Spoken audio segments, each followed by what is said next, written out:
Hey guys, good morning. This is CMA Pradeep Dhyani and welcome to my channel. So guys, 12 की macro economics का हम aggregate demand and it's component कर रहे थे। तो इसमें आज हम जो टॉपिक स्टार्ट करने जा रहे हैं दोस्तों, वो करने जा रहे हैं हम एग्रीगेट सप्लाई। ओके दोस्तों, अब हम पढ़ते हैं सप्लाई क्या है।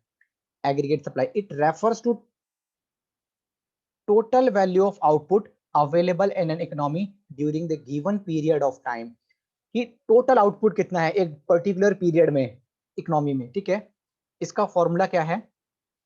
एग्रीगेट सप्लाई को दोस्तों हम नेशनल इनकम भी बोल सकते हैं, यानी aggregate supply is also represented by national income. Okay दोस्तों, तो इसको हम क्या बोल सकते हैं? Aggregate supply is equal to Y यानी इनकम, वाई यानी आपकी इनकम होगी, सी प्लस एस यानी कंजम्पशन, यानी aggregate supply is equal to consumption plus supply. Okay, यानी सेविंग हो गया आपका। Component of AS supply is equal to function of income. आइए आगे देखते हैं दोस्तों हम।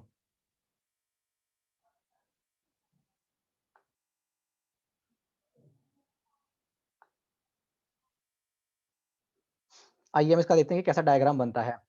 मान लीजिए मेरी इनकम है अभी स्टार्टिंग मान लीजिए कोई इनकम मेरी 0 है, फिर मेरी इनकम बढ़ी 50, फिर मेरी 100, फिर मेरी 150, फिर मेरी 200, फिर मेरी 250। सेविंग जब मेरी इनकम थी ही नहीं दोस्तों, 0 थी, तो मैंने जो पुरानी मेरी बचत रखा होगा बैंकों में पैसा, उसका मैंने यूज किया होगा। तो ये सेविंग तो माइनस में कम हो गया, जो बचा हुआ पैसा था वही मैंने खत्म यूज कर लिया।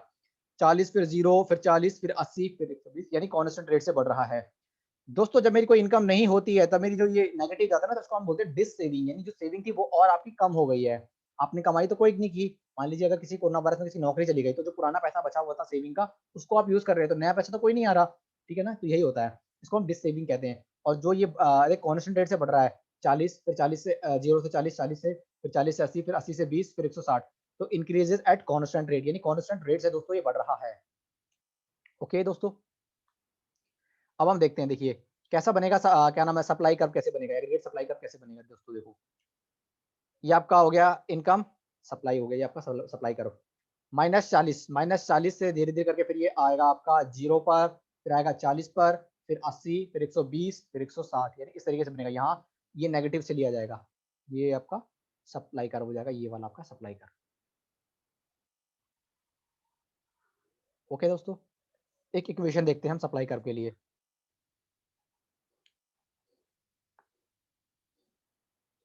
आइए, कोई भी डाउट हो तो आप पूछ सकते हैं। y इज इक्वल टू हमने बताया कंजम्पशन प्लस में सेविंग। ओके, हम कंजम्पशन को इस तरीके से लिखते हैं सी प्लस में बी वाई प्लस में एस। अब हम क्या करेंगे दोस्तों, y तो y का y रहने दिया, इन दोनों को हम इधर ले गए, माइनस सी बार और minus B Y is equal to S. हमने s को इधर रहने दिया, y minus C bar minus B Y. हमने क्या किया, minus C Y B Y plus में y। अब हमने क्या किया, minus C bar, y common ले लिया, y मैंने कॉमन ले लिया, 1 माइनस बी। तो y मेरी क्या हो जाएगा, इनकम हो जाएगा यहाँ पर, और ये 1 माइनस बी मेरा स्लोप ऑफ सेविंग कर्व हो जाएगा, और माइनस सी बार जो है मेरा ऑटोनोमस कंजम्पशन हो जाएगा, और एस तो मेरा सेविंग है आपका। दोबारा से देखेंगे, y is equal to C plus S, consumption plus saving. y is equal to C की जगह मैंने सी बार प्लस में बी वाई प्लस में एस कर दिया। हाँ, y minus C bar minus B Y is equal to S. S is equal to क्या किया मैंने, सिंपल सा ये वाली मैंने अब यहाँ पर पोस्ट कर दिया, y माइनस इतना, फिर मैंने क्या किया, c को मैं इधर लिया है, minus C minus B Y minus इतना, फिर मैंने y को कॉमन ले लिया, सी बार यही लिया, मैंने y को कॉमन ले लिया, 1 माइनस बी। ये मेरा फॉर्मूला बन गया इसका। जब क्वेश्चन आएंगे प्रैक्टिकली तो आप इस तरीके से कर सकते हो। आइए एक डायग्राम देखते हैं हम। साबित हो जाएगा कि मेरा जो एग्रीगेट सप्लाई होता है वही मेरा क्या होता है, इनकम होता है। अभी प्रूव कर देता हूँ मैं यहाँ पे आपके सामने ही। मान लीजिए इनकम मेरी पहले 0 थी, फिर 50 हुई, फिर 100 हुई, फिर 150 हुई, फिर मेरी क्या नाम है इसका 200 हुई, और 200 से मेरी 250 हुई। कंजम्पशन मेरा 30, 50, 80, 110, 140, 30 के दर से कॉन्स्टेंट बढ़ रहा है ये। और मेरा एस क्या हो जाएगा, मेरा वाई माइनस सी, यानी income minus consumption. 0 minus 30 minus 30, 50 minus 50 minus 50 0, 100 minus 80 20, 150 minus 110 40, 200 minus 140 60, 250 minus 170 80। आप देखिए 30 से 0, फिर 20, फिर 20, फिर 60, फिर 80, यानी 20 की दर से कांस्टेंट बढ़ रहा है। अब एग्रीगेट सप्लाई का मैंने बताया था consumption plus supply, consumption plus supply यानी 30 plus -30 0, 50 plus 0 50, 80 plus 20 100, 110 plus 40 150, 140 plus 200, sorry 140 plus 60 200 और 170 प्लस 80 250। अब देखो इनकम और एग्रीगेट जो सप्लाई है वो आपस में बराबर, देखो 0 0 50 50 100 100 और 150 150 200 200 250 250। तो एग्रीगेट सप्लाई मेरी बराबर होती है इनकम की, ये मैंने साबित कर दिया आपको एग्जांपल से। अब इसका डायग्राम समझते हैं, अगर क्वेश्चन में आता है कि इसका डायग्राम कैसे बनेगा कि इसमें सप्लाई भी हो, कंजम्पशन भी हो और एग्रीगेट सप्लाई का कार्य भी हो। आइए अब हम देखते हैं डायग्राम।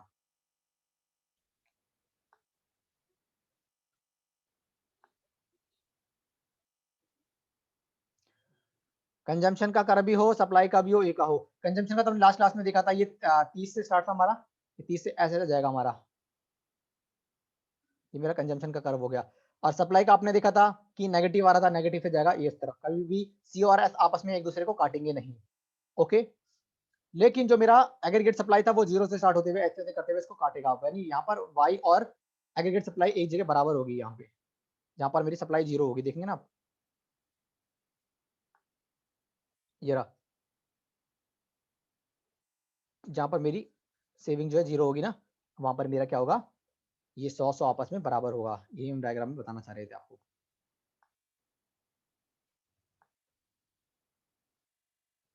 तो ये आपका कंजम्पशन का कर्व हो गया,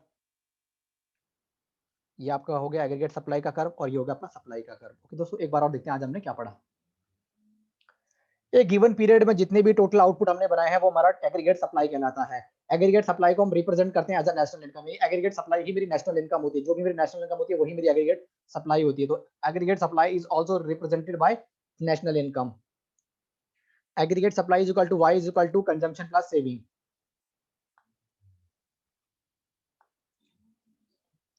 component of aggregate supply consumption expenditure minus saving.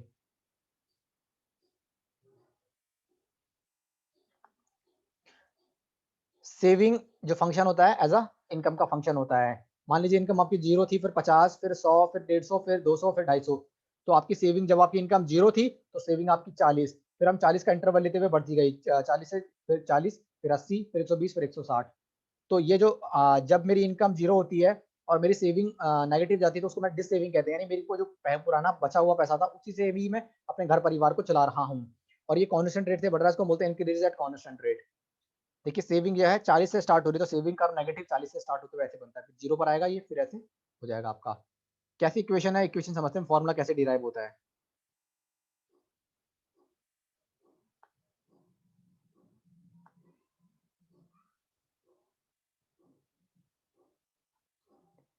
Income is equal to consumption plus expenditure. Consumption को हम ऐसे लिख सकते हैं सी बार प्लस में बी वाई प्लस में एस। मैं क्या किया, इसको सी बार और बी प्लस वाई को मैं इधर ले गया, तो ये माइनस का हो जाएगा, ये माइनस का नेगेटिव, ये negative is equal to S. अब मैंने इसको रिवर्स कर दिया, नहीं यहाँ एस ला दिया, S is equal to Y bar minus C bar minus B Y. Okay, फिर मैंने क्या किया, इसको ऐसा चेंज, इसको मैंने यहाँ पे एक्सचेंज कर दिया, minus C minus B Y plus में Y. Okay, S is equal to minus C bar ऐसे ही रहने दिया, माइनस मैं चाहूँ तो यही ले लूँ, वाई कॉमन ले लेता हूँ, तो बी प्लस में 1 आ जाएगा। ओके, या आप ऐसा कर लीजिए, इसको इस तरीके से कर लीजिए आप, माइनस सी बार प्लस में 1 माइनस बी और वाई मेरा कॉमन हो जाएगा, जहां पर मेरा एस का मतलब है सेविंग, इसका मतलब है ऑटोनोमस कंजम्पशन, और ये मेरा हो जाएगा स्लोप ऑफ सप्लाई कर्व, और ये मेरा हो जाएगा इनकम। आइए दोस्तों आगे चलते हैं। ठीक है दोस्तों, आइए इनकम, मान ली इनकम मेरी 0 थी, पहले स्टार्टिंग में कोई कमाई नहीं हुई, फिर मेरी धीरे धीरे 50, 100, फिर 150, फिर 200, फिर 250। कंजम्पशन चाहे मेरी इनकम हो या ना हो, मेरी कंजम्पशन तो चलेगी चलेगी। कंजम्पशन 30, 50, 20, 100, 110, 140, 150, 70। सेविंग माइनस 30, 0, 20, 40, 60, 80 और एग्रीगेट सप्लाई 0। फिर मैं क्या करूँगा, एग्रीगेट सप्लाई मेरी सी प्लस में एस हो जाएगी, 0, 50, 100, 150, 200, 250।